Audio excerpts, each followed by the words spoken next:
Hello, hello, and welcome to this video. I am Mary, and it is an evening of a Wednesday. It is my first day off in a little while, and so I wanted to make a video. I thought about all of the different videos that I could make, and then I had an idea for one that I hope will actually help some people out there. It is one that I wish I could have found myself when I needed it, and I still need it. That video is 6 tips for keeping your creative side alive while you are working a full-time job. If you don't know me, if you're new here, first of all, welcome aboard. I am a full-time scientist and a part-time artist on the side. In order to maintain my art life, I've had to jump hoops around hurdles upon hurdles that have been invited into my life as someone who has had to work a full-time job whilst making art. Most of us have to do this. Making art is not the same as making money, which is fine. You don't have to make art for money. If I could, I would. So if you're in the same situation as me, here are 6 things that I've learnt that actually help me to maintain my creative side while I am working. So my first tip for you is to keep a portable means of your art with you at all times. One massive hurdle of creating art is to actually be able to access it quickly and when you have a moment. One thing about working a 9 to 5 is that you never know when you're going to have a spare moment, because outside of your 9 to 5, you have responsibilities, things to do, people to see, gyms to go to, and so having 5 minutes to actually work on something can be very spontaneous. And so having your art there with you anywhere quickly and easily is a massive thing. For me, I keep my iPad with me in my bag and I take it with me wherever I go. But if you're not a digital artist, keep a tiny watercolor box with you, or a few of your color pencils, or even just a tiny sketch pad with a pencil tied to it, so that you know that you are within arm's reach of your art at any moment. My second tip for you is to pretend that you are at art school working on a project.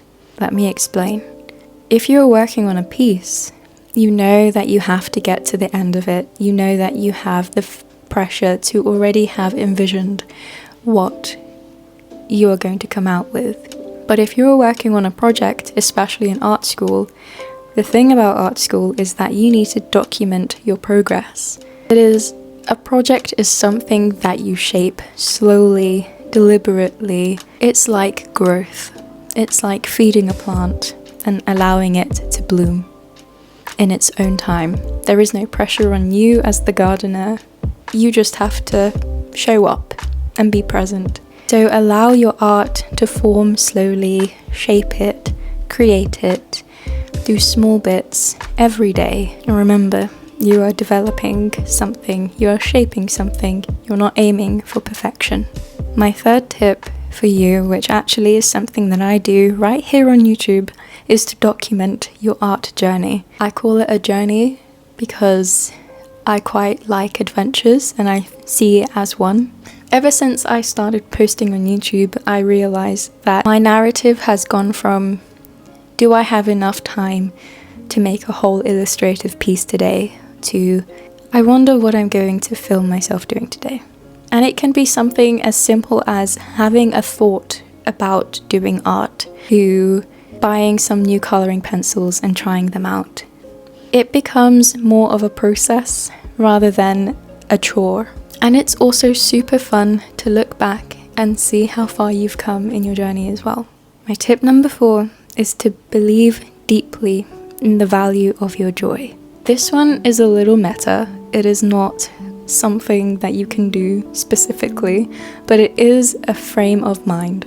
I come from a place where I am able to work jobs that I will hate because I am able to tolerate them, or I'll be in situations for much longer than I should because I feel like I can tolerate them, because I've not really put any value in my own peace of mind in my own joy. And if art is something that brings you a lot of joy, you'll begin to see more and more importance in that. And when you begin to perceive something as more important, you're more likely to make more time for it.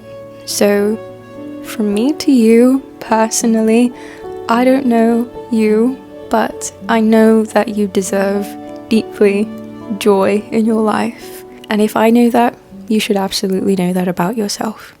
So my 5th tip is a little more practical, and it is, do tiny things, finish them, and keep them together. Literally. You won't believe how quickly tiny, small things add up to create massive masterpieces. I have a video on my channel where I made a tiny little landscape because I had been feeling so overwhelmed by everything, and I just wanted to make and finish one piece of art. By breaking down the pressure of making a piece and finishing it and putting it on the side into small, tangible, bite-sized pieces, I was able to finish a landscape in about 15 minutes. And further, if you're able to keep these small little pieces together in the same place, you can create something like a mood board and inspiration for yourself. It's kind of like Pinterest, but classic, I guess. Pinboard. I always think that if you see your art, it's more likely to inspire you to do more art. So why not? And further, just to underline, by doing tiny things, I don't just mean like spatially, shape-wise tiny, but I also mean time-wise, tiny time-wise. Even if it's just a sketch of a cupcake that you're eating at lunch, that matters, and that definitely counts. My final bit of advice for you is actually one that I got from another creator here on YouTube. I will mention her somewhere here because I can't exactly remember her name right now, but it was one of the best pieces of advice that I had heard in a very long time, and I've started incorporating it into my own routines as well. And this wonderful piece of advice is to make goals that are based on things that are within your control. So, for example, if you have 2 weeks off of work and you really wanted to work on some watercolors, your goal could either be master watercoloring in 2 weeks, which is not only unrealistic, but also something that's not inside of your control. Who knows when you are going to master watercolors? I mean, I completely believe in your abilities, but again, it's not something within your control. However, if you have the alternative goal of try out the watercolors on my new paper within the next 2 weeks, that is A, realistic, but also B, something that is completely within your control. You can decide whether you take the color and put it on the paper or not. In the same way, in a bigger sense of art and keeping creativity within your life, you can either say, I want to make £1,000 worth of money on my art in the next year. Or you can say something like, I want to make one art piece per month for the next year. The difference between the two is that making the pieces is completely within your control. How much you make, though, is not at all within your control. And a lot of the time, you'll actually begin to see that other things will also align with your goal that are actually quite nice. Because if you do end up making a piece a month, you might actually make £1,000 within the next year anyway, because you would have sold that art as prints. So yeah, make goals that are within your control. And so that's it from me. I hope this video was helpful in some way. If you have any more advice, please leave it in the comments below. I love reading your comments. And if you've made it this far in the video, please comment down below a little star emoji. I love to see them. If you're new here, I usually post vlogs about my art and my 9 to 5 on this channel. So if that sounds like something that interests you, please do consider sticking around. There'll be more of that on the way very soon. And so, thank you so much for joining me, and until next time, take good care. Bye.